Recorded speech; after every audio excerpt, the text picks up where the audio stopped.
It's Wanda at Calico Crossing, and I'm assuming if you're tuning in to join us that you are likely also joining us for the Tranquility Place Block of the Month project that we're just starting. I wanted to kind of give you some tips and tricks on piecing this quilt top so that it'll make it a little bit easier for you and that you'll have the tools you need to do so. So, we're going to start with the fact that this pattern tells you to buy 2 specific rulers, and you know how I am about unitaskers, and so I wanted to make sure that I showed you how you can use your current rulers to accomplish the same thing without having to go out and buy a ruler that is what I consider a unitasker. Okay, you already have the tools in your hands to do it with, so let's use them. Okay, so it's going to ask you for a tube strip ruler, and we don't have to have those. I'm going to show you how to make your own. So you start with a, I'm going to peel that off of there so I can show you how to put it back on in a minute. You start with just a square ruler. I like this 6.5 inch square because it's nice and small and I can manipulate it and it fits on my small board, that sort of thing. But you can use a 12.5, a 9 inch, you can even use your 5 by 24 inch lipped ruler if that's what you have. So what you're going to want to do for this quilt is you're going to want to find the top point of your ruler. Here, let me put something behind it. As you can tell, this is my well-loved ruler. So you're going to find the top point where you have 1 on each side. Okay, so that 0 corner.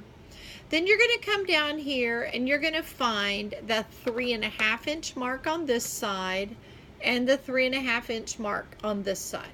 Okay, so I'm going to lay my ruler down in front of me and I'm going to get one of my very favorite tools, blue painter's tape. Green works, but blue is fine.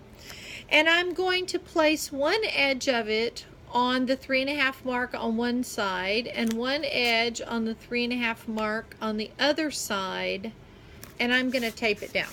Okay, now I make it a little bit long and I fold it under so that it's not going to go anywhere, rub off or anything. And what you have done is you have created a strip tube ruler, because you're going to be cutting triangles that are this size. Okay, so first let me go ahead and show you how you'll use this in this first segment of blocks that we're about to do. So your pattern tells you to take your 3-inch strips, and it gives you which which fabric you're working on. So you take the 2 of those. This is not correct, by the way. This is a sample. You take the 2 of those and you sew them together. Okay, now it tells you to cut them in half lengthwise. That's fine if you want to do that, or you can do it all in one big long width of fabric strip. It really doesn't matter. Saves you a little bit of fabric if you do it in a width of fabric strip, but some of your strips you'll find or have already been cut in half for you, so it really doesn't matter. So you're going to take this, put your 2 strips right sides together, and then you're going to stitch 1/4 inch down each side. Okay, now I did this in black thread, so hopefully you can see that well, but right sides together and stitch 1/4 inch down each side. So now you have this long width of fabric strip. Now remember, I always tell you press, press, press, press, press, and this is no exception. Make sure that you press this strip just like it was sewn. In other words, press it just like this, okay? When you finish sewing it, so that it sets those seams and it makes it a little bit easier to cut. It doesn't want to wiggle and wriggle on you. Okay, so then what you're going to do is you're going to take your strip tube ruler that we just made, and you're going to put this point on the top of the or you're going to put it on the top seam that you made. Okay, put it on the top seam, and then put your tape line, I want to make sure you can see this, you're going to put your tape line on the bottom seam. I hope you can see that. So top seam here, bottom seam along here, okay? Now, I always try to be really careful. I'm sorry, I'm not a very good video taker. I always try to be really careful not to, you know, waste any fabric here. And so as you can see, the corner is about, you know, a little less than 1/4 of an inch out here on the selvage. And that's going to be fine because we know that that's going to end up in the selvage anyway, or in your seam allowance anyway. And I forgot my rotary cutter, so I'm going to go get that.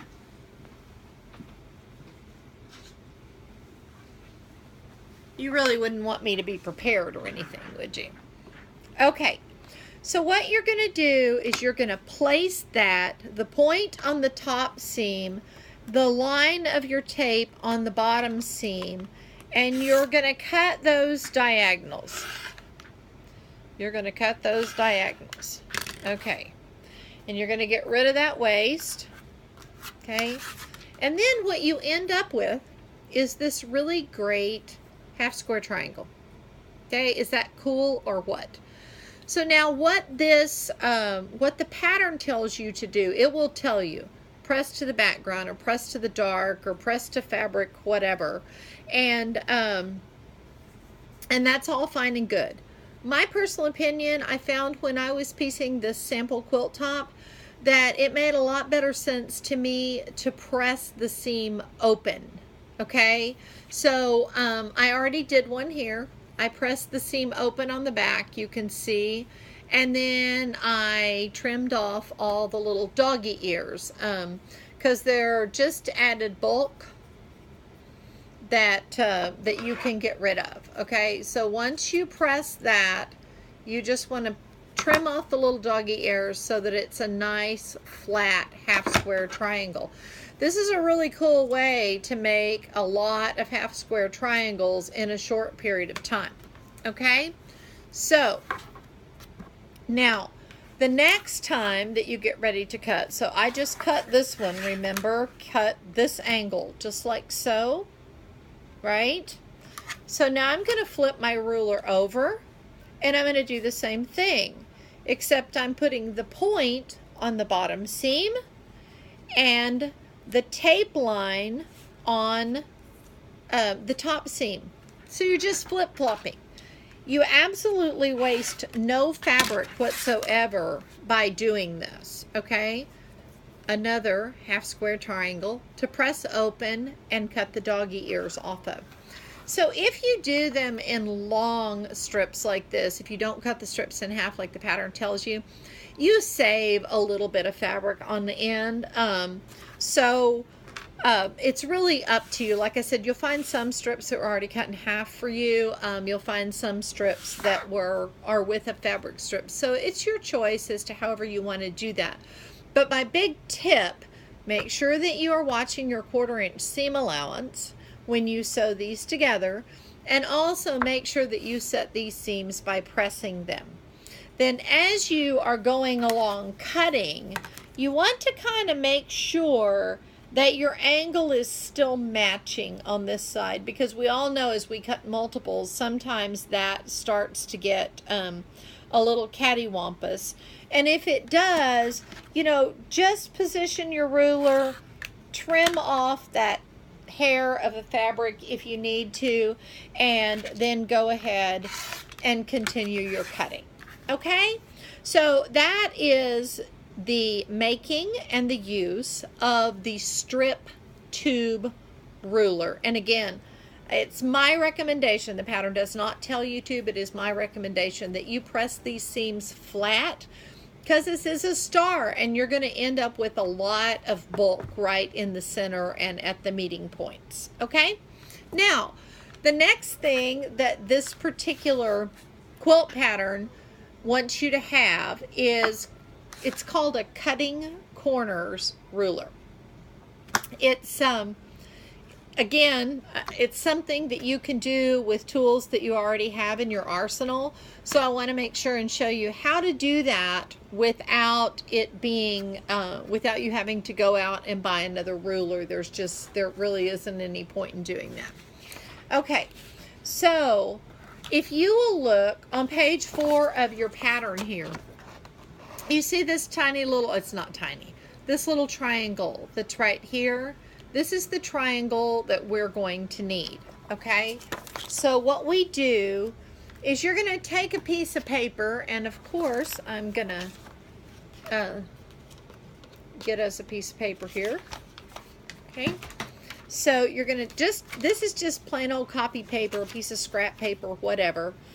And I'm going to lay this on my template in my book, okay? And then I'm going to just place, because I have it against the edge of the template on this corner, I'm just going to place a couple of little dots on it that tell me where the triangle is. Then I'm going to use my straight edge, and I'm going to draw across that line, creating that template, okay? And you know, a pencil or pen might be better to do this with than a marker, but I wanted you to be able to see it. So now I've created this little template, and I'm going to use my scissors and just cut that little paper triangle out, okay? Paper triangle. Now I want to go back to my book, and I want to make sure that I have that paper triangle cut exactly the correct size, okay? And this one looks really good, okay? So now I have my paper triangle. I'm going to put my book to the side, and I'm going to go back to my little 6-inch ruler. So if you use a 6-inch ruler, or a 12 or an 8 or whatever it is that you happen to have, you can actually create both of these rulers on one, so you're not having to jostle and figure out where to put it. So I'm going to use just one of the other sides here. I'm going to try and put this on paper where you can see it. There you go. And I'm going to put the edge, the long edge of my triangle on the edge of my ruler, okay? Really important that you match that up very carefully. Now we have to put the blue tape away, and we need to get out some Scotch tape or something clear, because we need to be able to see through it. So I'm going to make sure that my template is on the edge of my ruler, and I'm going to tape the sides down with some Scotch tape. So what I have is now this cutting corners ruler. Now, the cutting corners ruler has multiple sizes on it, but this is the only one that you're going to need for this project, and I don't think you need it until like step or segment 3. So, but this will give you information on how to create that for yourself. So now this is your cutting corners ruler, and when you get to the point of using this, essentially you're going to be able to lay that over a corner like so, and slice that off and create the correct angle that you need for creating the block that it applies to. Okay, so you have strip tube ruler that we have just made, as well as your cutting corners ruler for this quilt project. So I hope that you enjoy this quilt, and I had a lot of fun piecing it. It didn't take me more than a long weekend to piece it. However, it was already cut for me, so I cheated a little bit on that. So this will get you where you need to be. If you have questions or need some additional help, you know you can give me a call here at the shop, or pop in and I'll be glad to help you. Enjoy this quilt, and I will see you soon. Bye.